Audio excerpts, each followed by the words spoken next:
माळेगाव सहकारी साखर कारखान्याच्या संचालकपदी सुनेत्रा पवार. होय, अजित पवारांचा जीव ज्या कारखान्यावर होता तोच माळेगाव सहकारी साखर कारखाना.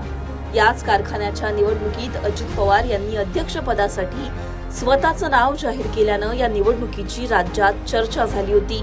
याच कारखान्याच्या संचालकपदी आता सुनेत्रा पवार यांची बिनविरोध निवड झाली आहे. राज्याचे दिवंगत उपमुख्यमंत्री अजित पवार यांचा 28 जानेवारीला विमान अपघातात मृत्यू झाला.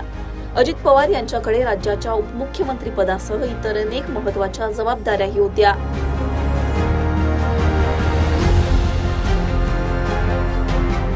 त्यांच्याकडे माळेगाव कारखान्याचं संचालक पदही होतं.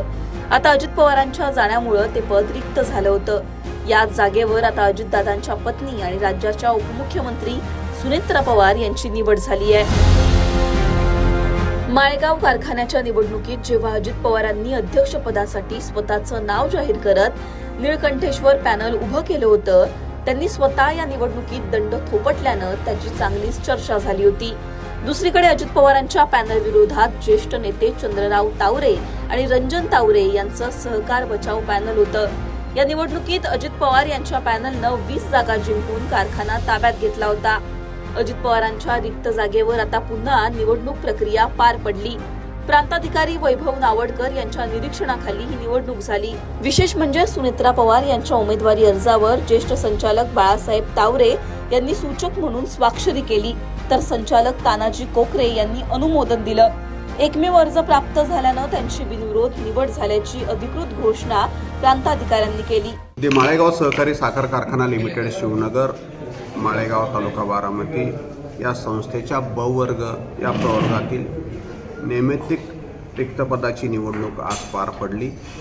या पदासाठी श्रीमती सुनेत्रा अजित पवार यांचं एकमेव नामांकनपत्र आपल्याला प्राप्त झालं होतं.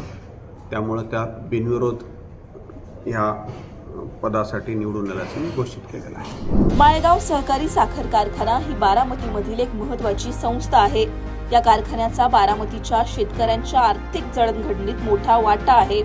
अजित पवारांनी या कारखान्याचं महत्त्व लक्षात घेऊन गाळप क्षमतेत वाढ केली होती. आधुनिक तंत्रज्ञानाचा वापर केला होता. तसंच शेतकऱ्यांच्या हिताच्या अनेक गोष्टी त्यांनी केल्या होत्या. त्यामुळे आता सुनेत्रा पवार यांच्या कार्यकाळात त्या शेतकऱ्यांसाठी कोणते नवे निर्णय घेणार याकडे सगळ्यांचं लक्ष लागलंय. तुम्हाला याबद्दल काय वाटतं कमेंटमध्ये सांगा. लोकमतला सबस्क्राईब केलं नसेल तर सबस्क्राईब करायला विसरू नका.